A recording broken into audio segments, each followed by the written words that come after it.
उपचार बोलो।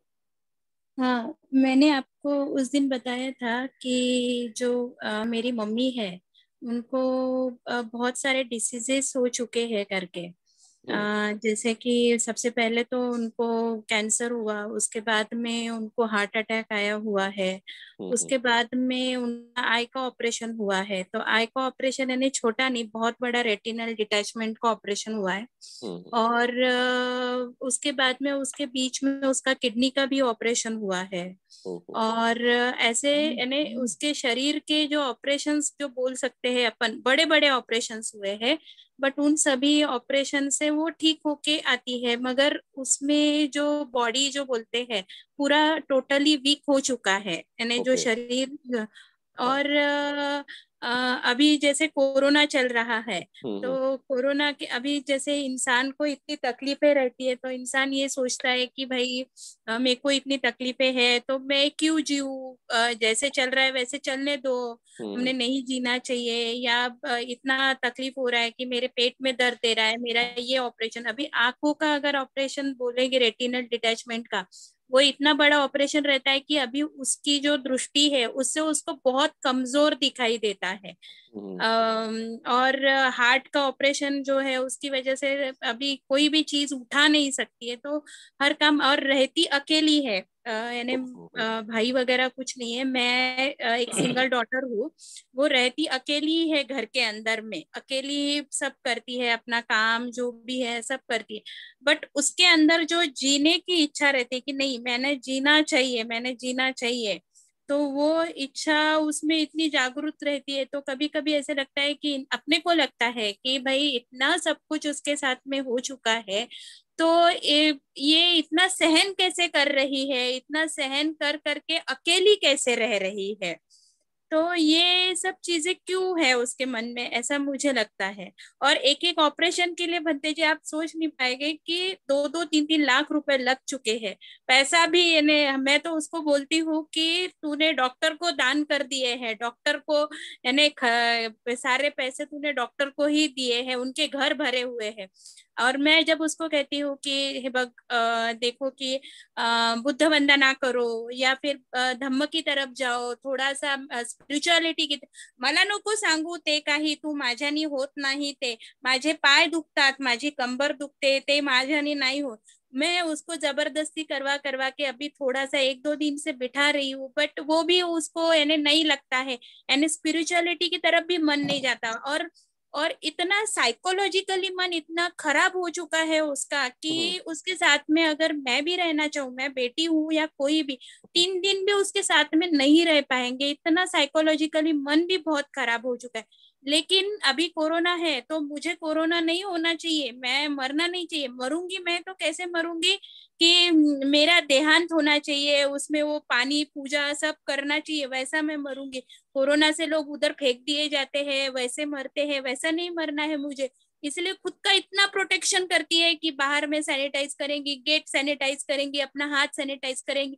लोग आजू बाजू वाले लोग बोलते हैं कि आंटी मुझे घर के बाहर तक की दिखाई नहीं देती, खुद को अंदर में बंद करके रख दिया है। तो हम्म। ये जो उसका जो माइंड है, यानी वो जो साइकोलॉजिकली माइंड इतना खराब हो चुका है कि कुछ पूछ नहीं सकते। तो ये सब उसके साथ में क्यों हो रहा है, मुझे कुछ समझ में नहीं आता है। जैसे कि अपने साथ में इतना कुछ होने के बाद में हम सोचते हैं कि हाँ आता जाऊ दे बाबा, आपण मेलो तर मेलो, जगलो तर जगलो, जाऊ द्या, आता हम्म। जसं आहे तसं आहे आयुष्य।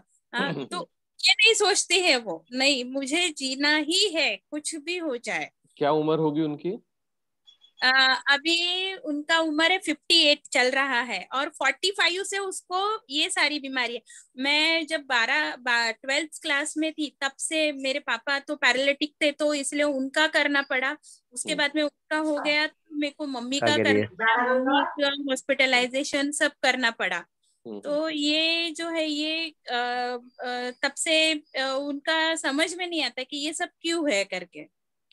ठीक है, तो मैं जो आपका प्रश्न समझा कि वो जीना चाहती है, तो अच्छी बात है, उनको जीने दो। आप क्यों उनके पीछे पड़े हुए हैं? हाँ, कि उनको कुछ हो जाए करके। और दूसरा कि वो खुद का केयर करना चाहती है तो केयर करने दो, अच्छी बात है। और जय मत भाई। दम्म के ऊपर अभी वो नहीं आई है, तो कोई प्रॉब्लम नहीं है, आप मंगल मैत्री करें, लेकिन किसी भी तरह से आप उनको ऐसा जोर जबरदस्ती ना करें। धम्म में ये सब चीजें नहीं बताया गया है। और कोशिश करो कि जो अपना क्लासेस चलती है तो उनको शेयर करो आप, उनको बोलो कि चलो कम से कम एक दो स्टोरीज आप डेली पढ़ो, है ना। और ताकि उनको थोड़ा सा गाइडेंस वगैरह मिले, तो ये हम कर सकते हैं। और एक अच्छा है कि वो इतने सारे डिसीज होने के बावजूद भी वो ओवरकम हो जाती है और अच्छे से लाइफ को जीना चाहती है। तो आपको परेशान होने की क्या बात है उसमें, ये अच्छी बात है। अभी रिसेंटली यूएस की एक लेडी थी, जो संगठन फाउंडेशन की डोनर्स भी है और काफी बड़े बिजनेसमैन है, उनका मॉडल्स वगैरह है न्यूयॉर्क और कनाडा में। तो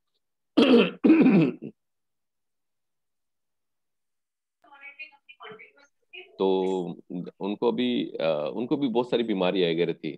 तो अ, बाद में एंड में ऐसा आ गया था कि डॉक्टर ने बोल दिया था कि अ, अभी हमें इनका ऑक्सीजन भी निकालना पड़ेगा। और मेरे ख्याल से लास्ट वीक में ही वो एक्सपायर्ड हुए। तो उन्होंने भी ने जितना ये था उतना उन्होंने कोशिश किया जीने का। और एट एंड कि सब लोगों से उनके फैमिली ने कंसर्न किया, पटेल फैमिली थी, लेकिन वो चाहते थे कि सभी चीज बुद्धिस्ट वे से ही हो।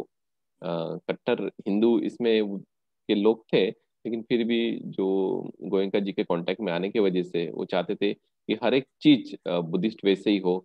तो उन्होंने बार बार मुझे कंसल्ट करते थे कि अभी ये स्टेज है, अभी ऑपरेशन हुआ है और अभी हम लोग ऑक्सीजन निकाल रहे हैं, शायद मर भी जाएंगी, तो इसमें हमारा कोई दोष तो नहीं लगेगा, ये सब चीजें। और धीरे धीरे फिर वो लेडी यानी बहुत उसका ऑपरेशन वगैरह हुए। लेकिन हमने यही बोला कि वो समता में है क्या, क्योंकि समता में रहना बहुत ज्यादा जरूरी है। क्योंकि मरना जो है वो एक डेस्टिनेशन नहीं है, ये एक जंक्शन है।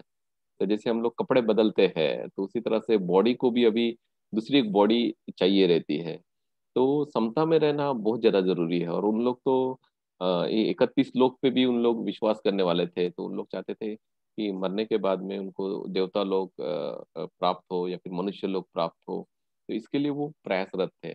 और इसलिए अभी उन लोग खुद मुझे बोला था कि बोले अभी इनका प्रतिसंधि का समय आ गया है। प्रतिसंधि का जो वर्ड उन्होंने यूज किया, इसका मतलब ही उनको पता था कि बुद्धिज्म में क्या होता है क्या नहीं, हम लोग को नहीं पता है। तो जो भी है, अगर वो जीना चाहती है तो जीने दो उसको, उसको अभी समय कितना है। और हमें उनको प्रेशराइज भी नहीं करना है, क्योंकि ये जनरेशन गैप भी बहुत है। जनरेशन गैप, अगर आपने कुछ बताना चाहे तो वो सुनते भी नहीं है। और दूसरा ये है कि घर की मुर्गी दाल बराबर रहती है, अगर आप कितना भी अच्छा बताएंगे तो आपकी बातों को वो नहीं मानेंगे। लेकिन कोई अगर उनके नजदीक पास का जो उनका हितैषी है, जिनसे वो प्यार करते हैं, तो अगर वो उनको प्यार से बताते हैं तो शायद वो चीज़ों को एक्सेप्ट कर लेंगे। या फिर आप जो अपने वीडियोज है आप उनको बोलिए कि 10-15 मिनट निकाल के स्टोरीज भी आप सुना करो, क्वेश्चन आंसर सेशन सुना करो, ताकि उनके लाइफ में कुछ उनको अचीवमेंट हो। ठीक है ना, चार भी। हाँ। ओके।